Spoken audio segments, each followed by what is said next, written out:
ഡോക്ടറെ നമസ്കാരം. കോട്ടക്കൽ വൈദ്യശാലയുടെ കുറച്ച് ആയുർവേദത്തിനെ കുറിച്ചുള്ള പരിചയങ്ങൾ കുറേ എപ്പിസോഡ്സിലൂടെ നിങ്ങൾ കാണുകയുണ്ടായി.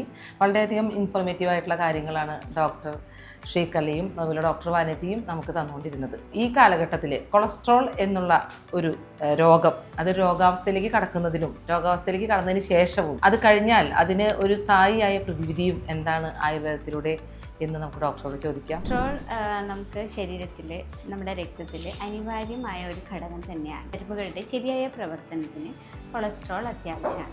HDL, LDL, VLDL, ട്രൈഗ്ലിസറൈഡ്സ്, അങ്ങനെ പലതരത്തിലുള്ള കൊളസ്ട്രോൾ ഉണ്ട്. ഇപ്പം നോർമലായിട്ട് ടോട്ടൽ കൊളസ്ട്രോളിൻ്റെ ലെവൽ നമുക്കൊരു 220 ആണ് ഏറ്റവും ഹയസ്റ്റ് ലെവൽ. അതിൽ കൂടുന്നത് ഹൈപ്പർ കൊളസ്ട്രീമിയ ആയിട്ടാണ് പറയുന്നത്. അതുപോലെ HDL കൊളസ്ട്രോൾ അറ്റ്ലീസ്റ്റ് ഒരു 50, എബവ് 50 ആവുന്നതാണ് നല്ലത്.